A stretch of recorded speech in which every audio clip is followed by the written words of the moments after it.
I was a young kid that was put in a bad situation and reacted out of fear. A lot of people painted me as some criminal that went out there just to kill a cop. I'm not some crazy lunatic. I felt like I was gonna be killed that night.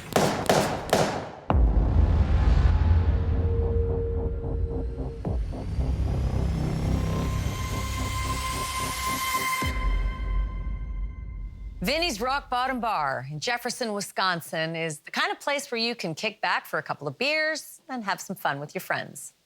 But on December 6th, 2009, the music was pierced by the sounds of gunshots as an off-duty police officer and her boyfriend were killed by a member of the Diablo Lobos Motorcycle Club. The shooter was a man the media described as an angry cop killer, a biker named Andrew Wirth.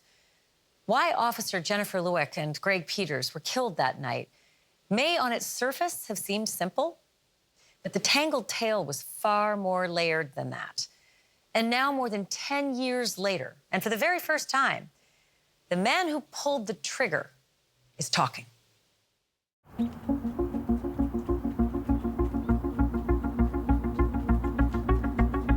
Jefferson County's between Milwaukee and Madison. It's farming, working class, middle class, a bit of small-town Americana, really. Something like this usually doesn't happen in Jefferson. We don't have a double homicide. We usually don't have a homicide. This is out of the norm for us. Vinny's Rock Bottom was the kind of place that drew big crowds, but also they often hosted live bands. Jenny and Greg that night actually went for the band. Our theory of the case was Jenny's there just to have a good time. And part of the way that she was doing that was going around and dancing and pinching people on the butt. Unfortunately, one of the people that she happened to encounter was Wirth. Whoa, get your hands off me. Andrew reacted by turning to this total stranger and basically saying, "Get your hands off of me." Jefferson. The woman that did this to him reacted by saying, "Relax, buddy, this is Jefferson." He was hoping that was the end of it, and he certainly thought it was until several moments passed and she came back up to him with her boyfriend and he tapped him on the shoulder and basically it was like, "We're going outside." And before fists fly, Andrew has the gun out.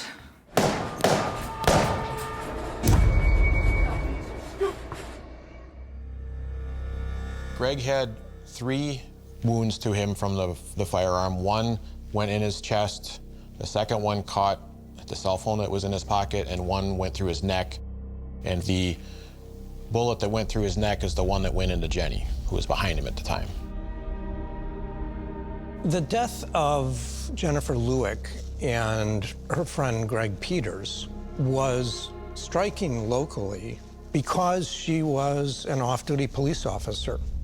The media and the public lit immediately on that status. As the case developed and it became clear that there would be a self-defense claim, that drew attention of the public and the media.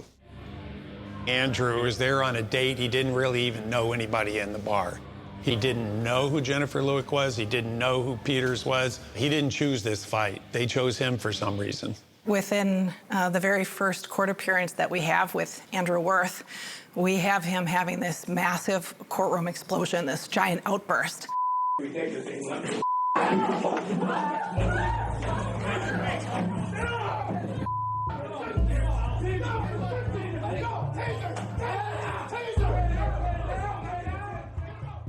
I was shocked I was being charged.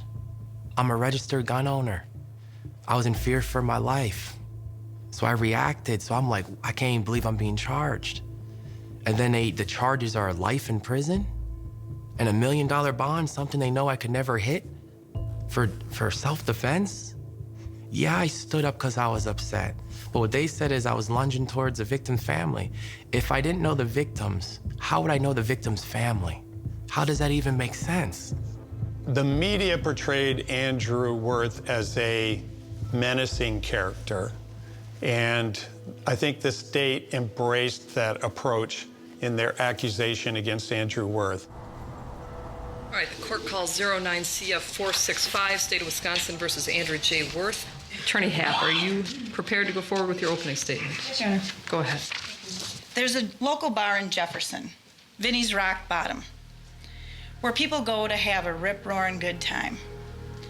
People go there for the loud music, the dancing, and the drinks.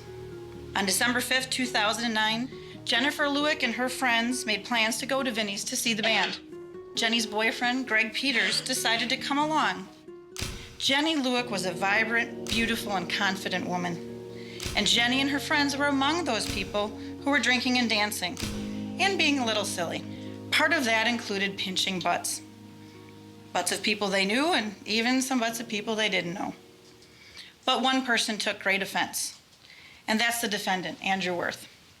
As she talks to her girlfriends about this, her boyfriend, Greg, overhears and asks, what are they talking about? And when Jenny explains that she pinched a guy who took offense and that he was really angry, Greg says, well, let's see. Short while later, Greg came into the bar, tapped the defendant on the shoulder, and the two of them went outside to talk. Once outside, things happened fast, too fast. Hey, back off. The defendant shoots Greg Peters, not once, not twice, 3 times. It is this third bullet that strikes Jenny Luick in her right breast. It's a horrifying ending of what should have been a night of fun. 2 lives lost. And for what? Over a butt pinch? What was so striking about this story is that the sex roles were reversed from what I normally would expect. This was a female off-duty cop, and the person who took offense at having a stranger grab him in an intimate place was a man, not a woman. This case is not about a friendly butt pinch that triggered a violent outburst. This case is about the provocative behavior of an off-duty police officer and her aggressive boyfriend who caused a confrontation with Andrew Wirth. Andrew Wirth did not have a problem with Jennifer Luick or Greg Peters. This was a confrontation that started because Jennifer Luick had a problem with Andrew Wirth because he complained about being touched. It's a confrontation that was created and escalated by Greg Peters. A confrontation that ultimately left Andrew Wirth with no choice but to use a weapon to defend himself against what he believed was a direct threat to his own life. I didn't go out to kill anybody. I felt that I was put in a situation to where I feared for my life, and I reacted accordingly. Now, you remember that you testified about this once before, don't you? Yes. Jenny reached past me and grabbed his butt. You remember that when you testified before, you said grab his butt. I meant pinched. We were pinching.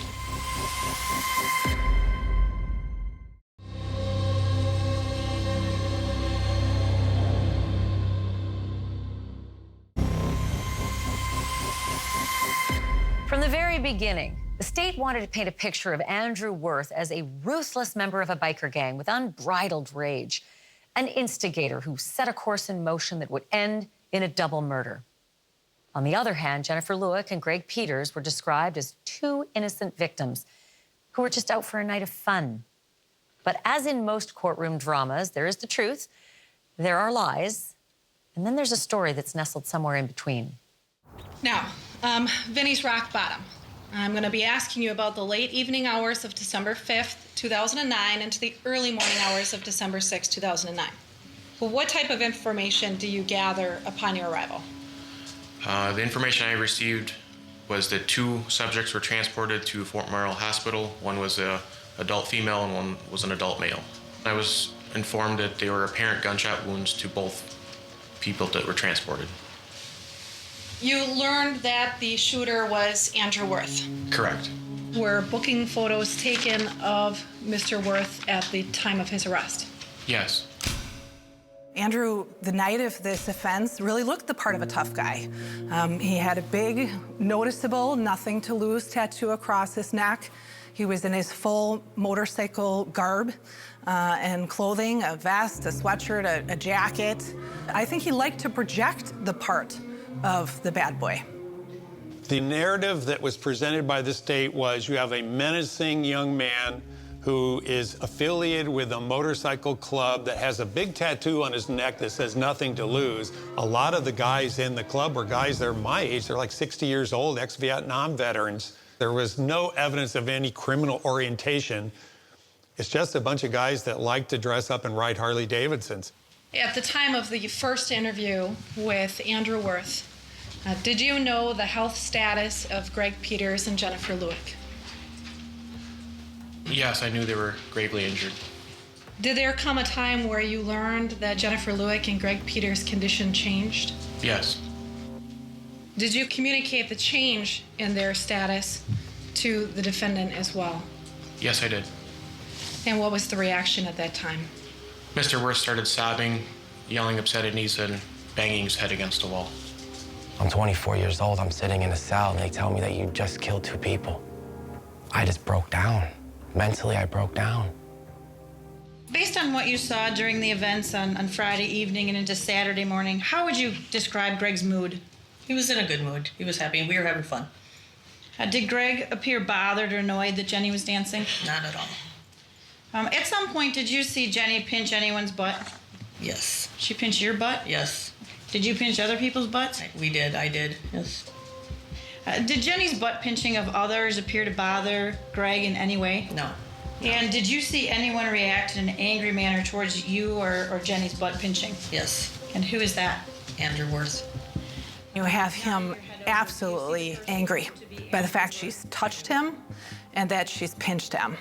And his immediate response is to just, don't touch me. And her response is to, I think, be taken aback. Whoa, get off me. And was Jenny saying anything? She said, "Come on, buddy, we're in Jefferson." And what was the tone of her voice when you heard her say that?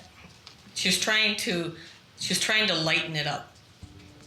Could you see her face as she said this? Yes. What was her face doing? She was kind of with her eyes, just kind of trying to, she was being Jenny. She was trying to just make it okay. Do you need a moment?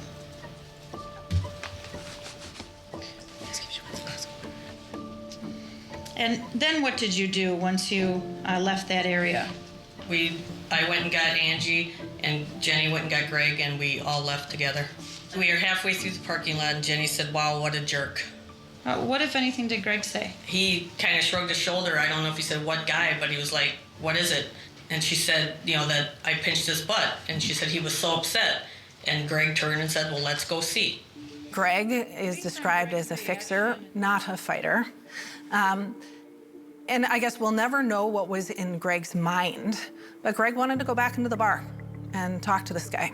And after you heard Greg say, "Let's go see," was that the last time you saw Greg and Jenny? Yes.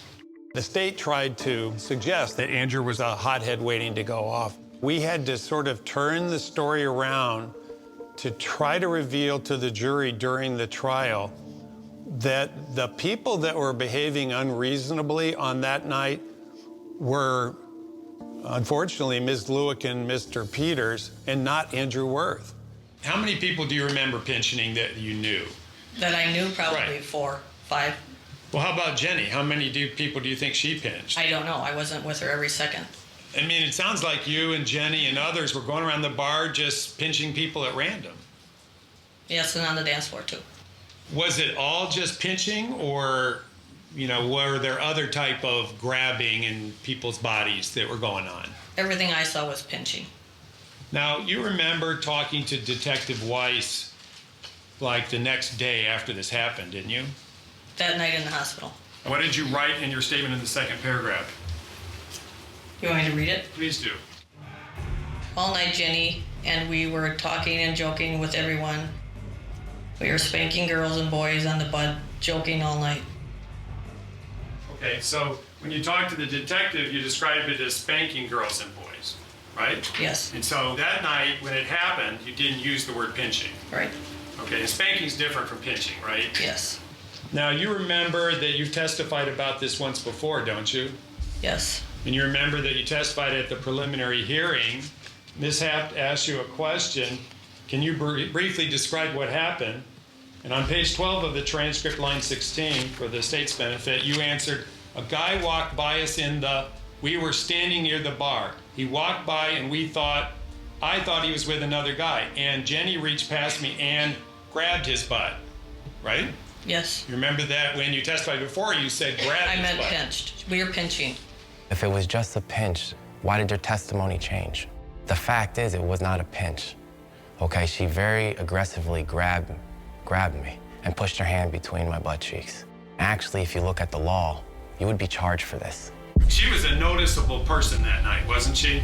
And in terms of all your pictures, there's only one picture of any person holding their hand in the crotch area of another person. Isn't that true?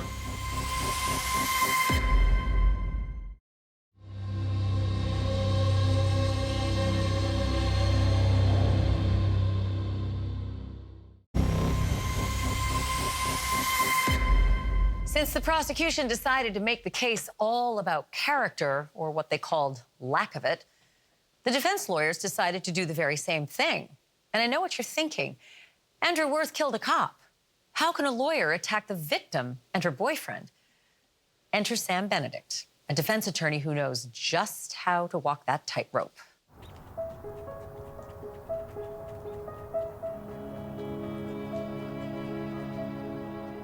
Ms. Blazer, if I understand it correctly, you and Jenny were pretty good friends. That's correct. I mean, do you consider that you were one of her best friends? I hope so. If I were to speculate, the prosecution probably did see this case from the outset, if not as a slam dunk, then as a relatively uncontested layup. That was a mistake. You felt like you knew her pretty well. Yes. Did you feel like you knew Greg pretty well? Not as well as Jenny, but I think so. So did you know about the ups and downs in their relationship? Yes. Were you aware that in May of 2008 she had applied for a restraining order against him? Yes. And you were She aware said that she knew Peters and Luick extremely well, knew everything about them. And it sort of opened the door for us as a key moment in the trial to cross-examine and to ask her if she knew them so well, was she aware of all of the things that Mr. Peters had done to her during the time that she had asked for the restraining order? Did she ever tell you the type of things that were happening between the two of them? She told me about one thing Well, what do you mean? that happened between them. Was it like something about Greg that he did to her? Yes. What was it? He slapped the cell phone out of her hand when he thought she was talking to someone late at night. So as far as though as what she put in her letter to the court, you're saying she didn't share the contents of that with you? No, and I didn't ask. Did she mention anything about Greg breaking all the potted plants on his patio? No. Did she ever tell you about dumping over a table in the garage filled with pots of plants? No. Did she ever tell you about pulling the tablecloth off the table, which caused candles to be broken and candlesticks to be strewn around the floor? No. Your Honor, I'm going to object. The witness has already testified that she didn't know about the details and all she knew was about the slapping of the phone out of the hand. I'm overruling that. This is follow-up of your questioning about Mr. Peters being a fixer. So go ahead, Attorney Benedict. Did she ever tell you about any times when he would spit on her pictures or artwork throughout the house? No.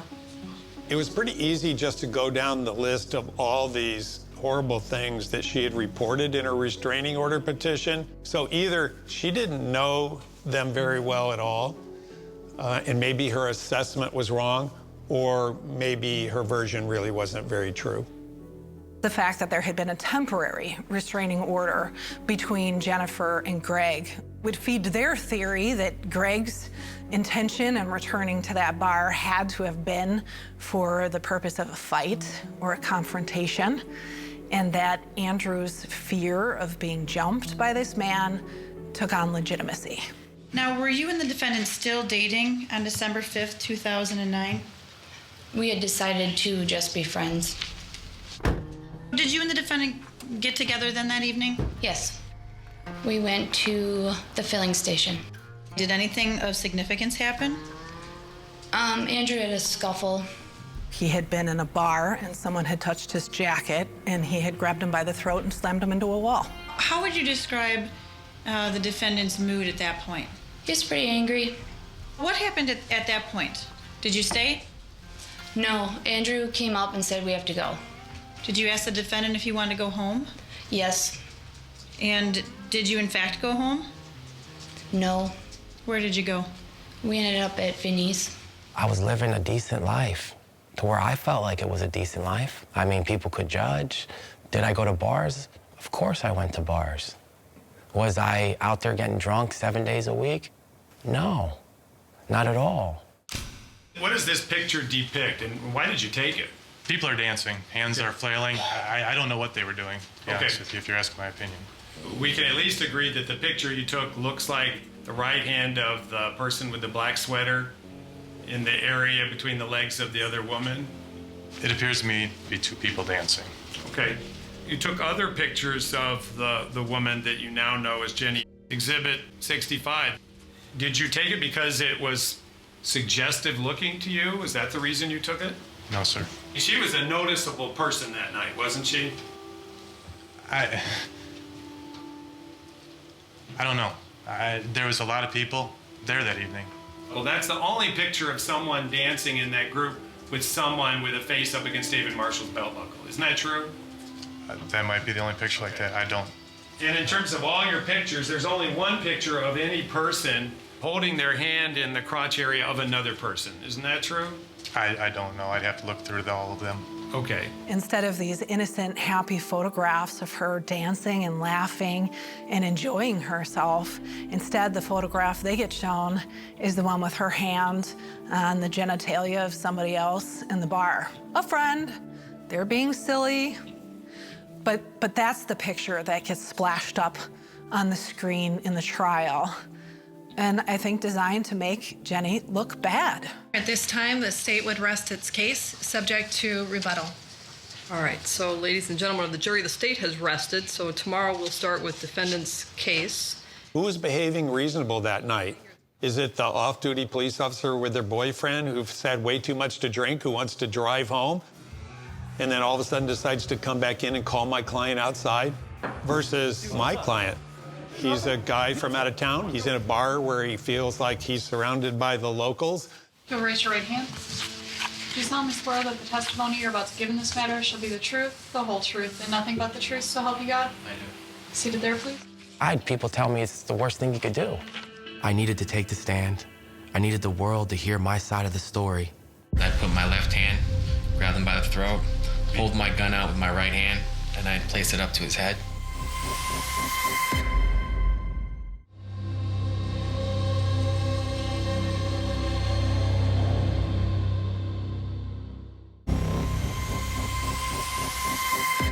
You see a lot of things in a courtroom, but there's one thing you rarely see. And when you do, you can hear a pin drop. That thing happened in this case. Andrew Wirth decided to take the stand. A risky move for sure, but he and his lawyer decided that if anyone could convince this jury there was more to these victims than meets the eye, it would be Andrew Wirth himself. And so began day 4. Okay, why don't we get Mr. Wirth up to the stand now, and then we'll call the jury in. Self-defense sounds like an appealing defense to raise, but as a practical matter, a defense lawyer almost never can demonstrate self-defense unless the accused is willing to get on the witness stand, take an oath, and tell what happened. Where are you from and where'd you grow up? I grew up in Pennsylvania. What town are you from? I was raised mostly in Northampton. I was born in Allentown. And then around 12 years old, I moved to Danielsville with my parents. Did you eventually take a job in Wisconsin? Yes, I did. I decided to come here to work for Buttocks International. And what kind of company is that? They do above and underground mining equipment. We're the only ones in the United States that build it. Here's where I would say that the defense has an advantage. Their client gets to come to the trial and gets to change every perception or misconception or preconceived notion that the jury may have of them. And you can dress him up in a sweater, and you can minimize his tattoo, and you can have him be calm and cool and collected. When did you come to Wisconsin? August of '07. When you came to Wisconsin, did you buy a handgun? Oh, yes, I did. Did you carry that gun? Yes, every day. Why did you carry a gun with you? Well, because I'm new up in the area, I really don't know a lot of people, so it's mainly for protection purposes. Okay. Now I want to ask you about what happened on December 5th, 2009. Okay? Okay. Did anything unusual happen after you'd ordered the drink at Vinny's Rock Bottom? Yes, a woman came from behind and grabbed my butt and pushed her finger kind of towards my crack of my butt. Well, what did you feel happening to you? I felt like, kind of that someone would come up to me and actually grab me in that kind of manner. I mean, if it would have pinched my butt, I probably would have been flattered. But when you go that far to grab me that kind of way, it kind of got me a little upset.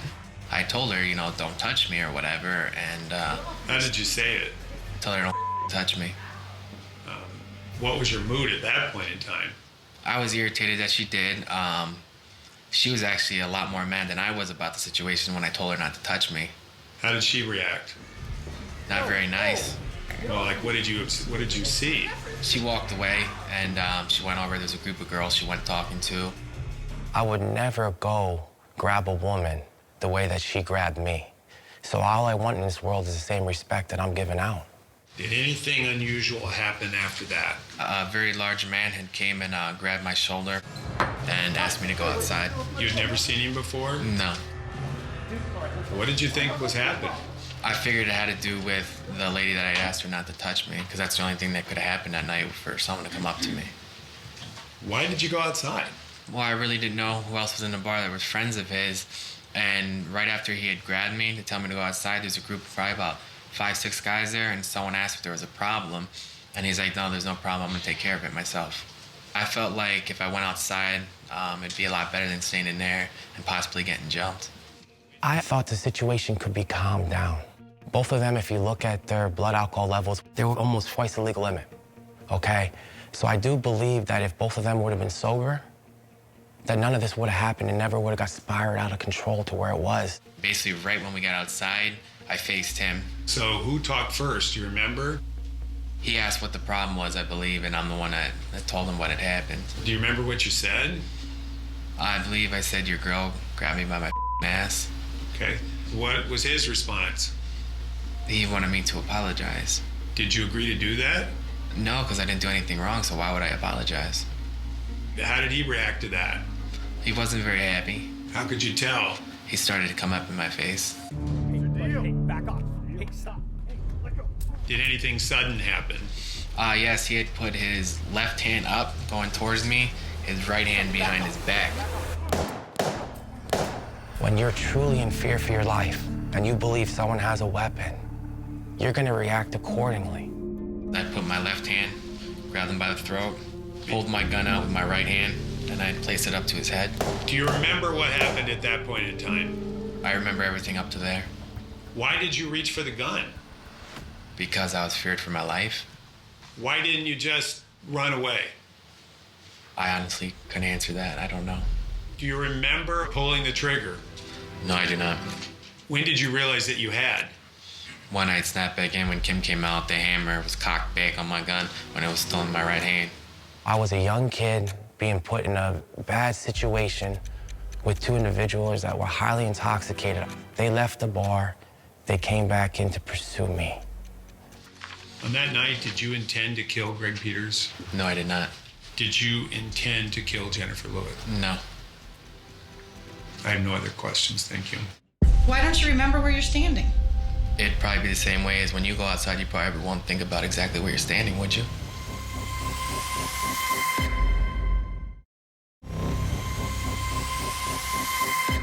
Andrew Wirth's testimony was compelling, and he made a strong case for self-defense.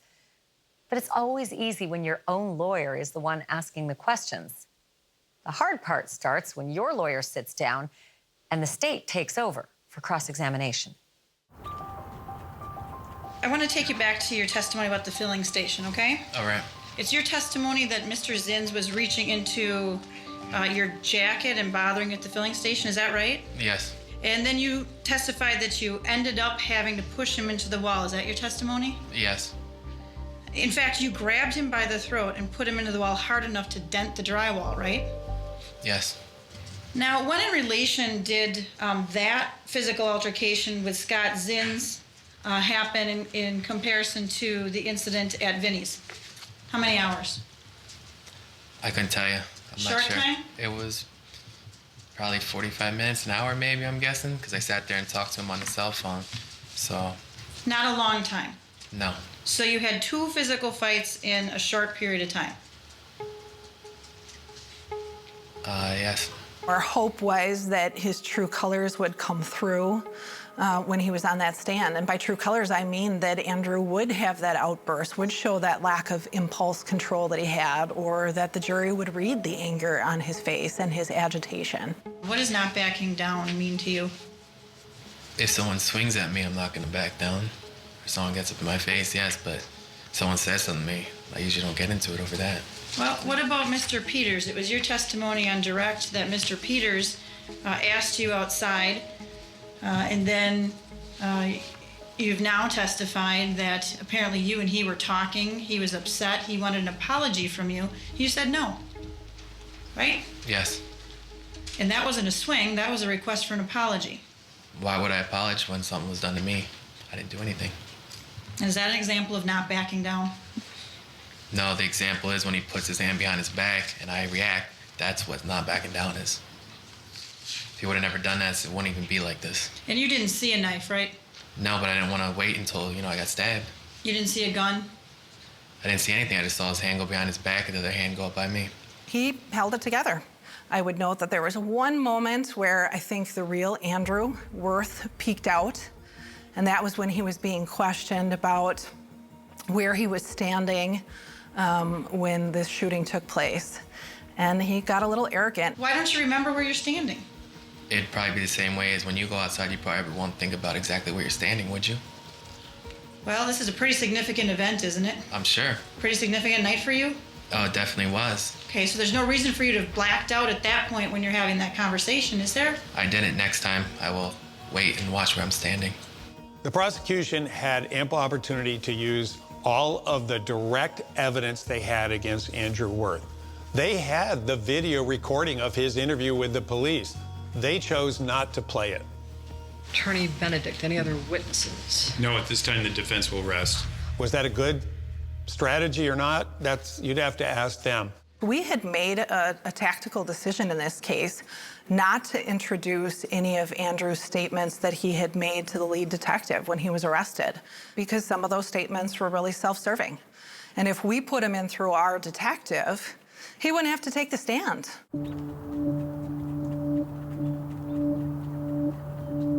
Both sides have rested. All the evidence is in. Attorney Happ will present a closing statement first on behalf of the state. Attorney Benedict will then present a closing argument on behalf of Mr. Wirth. Go ahead, Attorney Happ. Thank you, Your Honor. Jenny was a beautiful woman. She got carried away with a wild mood at Vinnie's on December 5th, 2009, dancing, butt pinching, and true to form, she was just having fun. While her nightlife style may not have been the same as others, it fit in where she was that night. Maybe she should have thought about her actions first, but the stark reality is that people shouldn't die over a butt pinch. Greg Peters. He may have had some issues, but they were in the past. Whatever happened between he and Jenny a year and a half before the shootings did not impact the events of December 5th and December 6th, 2009. They weren't angry, and they weren't looking for a fight. No matter how hard the defense tries to shift the blame onto the victims and to deflect your attention from the defendant, their drinking and dancing didn't hurt anyone, and it most certainly didn't kill them. No one saw any signs of aggression that evening, not from Greg. And what about the defendant's testimony? He showed us how he was holding the gun. He put his left hand up around the throat of Greg Peters, and he held that gun in his right hand to his head. And then, he doesn't remember the rest. By 1:15 a.m. on December 6, 2009, Jennifer Luick and Greg Peters were both lying on the floor of the Rock Bottom bar, shot and dying. He can't tell you what happened. He doesn't remember when he pulled the trigger. So how can he know he acted in self-defense? The defendant intended to shoot Greg Peters, and he intended to kill him. And just as surely as he intentionally killed Greg Peters, he intentionally killed Jennifer Luick. Looking at Andrew Wirth in the lens of all the information we had about him from before this event, through the trial, and even after, as compared to the Andrew on the stand, I tend to believe that the Andrew we had come to learn through all the reports was the real Andrew, and that the Andrew that was on the stand was the prepped Andrew who was there to change the jury's minds. Andrew Wirth did not set these events in motion. Now, ultimately, the responsibility is placed on him, and that's what you're here to judge as to how this ended.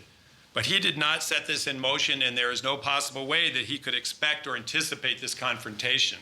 Nobody disputes that what happened outside happened in a flash. It went from medium hot to get a little higher. It got a little pretty warm outside. There isn't too many people to tell us what happened. You've heard what Mr. Wirth said.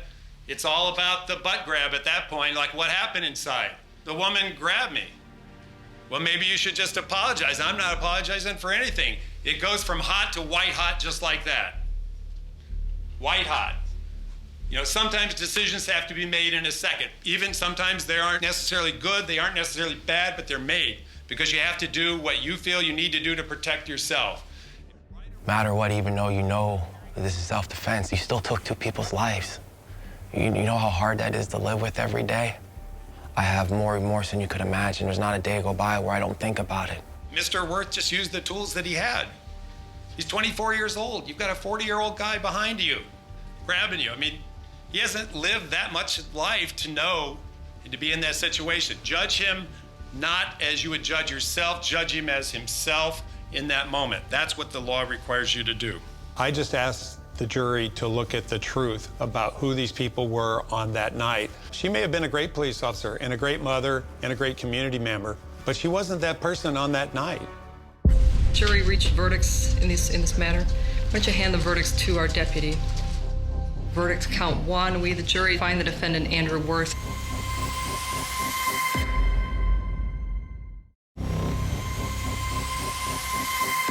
It would take nearly 13 hours for the jury to hammer out a decision in this case. Obviously, the victim's family members and the surrounding community were hoping for a first-degree murder conviction. But on the other side of the courtroom was a young man who'd made a case for self-defense, and a lifetime in prison was staring him down. As the jury reached verdicts in this matter, why don't you hand the verdicts to our deputy?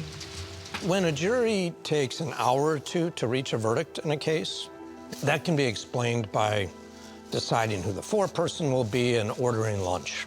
When a jury takes 13 hours, 2 days, or parts of 2 days to reach a verdict, that's explained by jurors doing their jobs. Verdict count 1, we, the jury, find the defendant Andrew Wirth not guilty of first-degree intentional homicide as charged in count 1 of the information.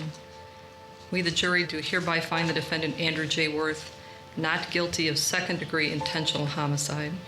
We, the jury, do hereby find the defendant Andrew J. Wirth not guilty of first-degree reckless homicide. I prepared myself to do life in prison. I mentally prepared myself. If they read the verdict and they gave me life in prison, that was fine. We, the jury, find the defendant Andrew J. Wirth not guilty of second-degree reckless homicide. We, the jury, find the defendant Andrew J. Wirth guilty of homicide by negligent handling of a dangerous weapon. This jury didn't find intent, didn't find recklessness, and found only negligence. Compromise is a possible explanation here. Just, I don't think he did anything. I think we got to hold him for something. There are 2 people dead, and that's where they land as a compromise. My sense was that some jurors just were very uncomfortable about the use of gunfire at all. And I think the jury just balanced that out, and they came up with that compromise. And we saved Andrew from the prospect of double life imprisonment. I can't reconcile that verdict with what happened here. To me, when I hear the term negligent homicide, it'd be Andrew Wirth putting a loaded gun in his back pocket and walking into that bar and sitting down on a bar stool, and the gun goes off, and somebody's dead. It is not a man carrying that gun, pulling it out before anything has even transpired between the 2 of them, shooting that gun 3 times directly at Greg, threatening him again with the gun straight to the temple of his head, and then fleeing the scene. You know, it's hard sometimes for the public to grasp a legal abstraction like the presumption of innocence. Initial media reports often make cases look crystal clear when they are in fact not crystal clear factually.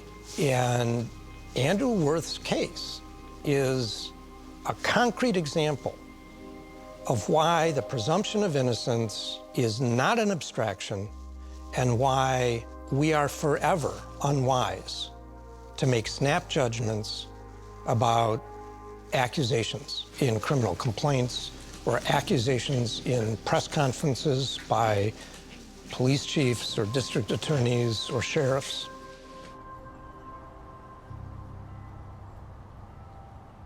The rights of the public demand the highest possible sentence I can give to Mr. Wirth. It's essential for protection of the community. The maximum possible penalty per count is 10 years, 5 years initial confinement, 5 years extended supervision. I'm going to impose on count 1, 10 years, 5 years initial confinement, 5 years extended supervision. On count 2, 10 years, 5 years initial confinement, 5 years extended supervision, those sentences to run consecutive to each other. 10 years in prison is a really long time. I wouldn't want to spend 10 days in any prison, not 10 days. I think any victim wants a sense of accountability. I mean, they got that. My client was responsible for what he did.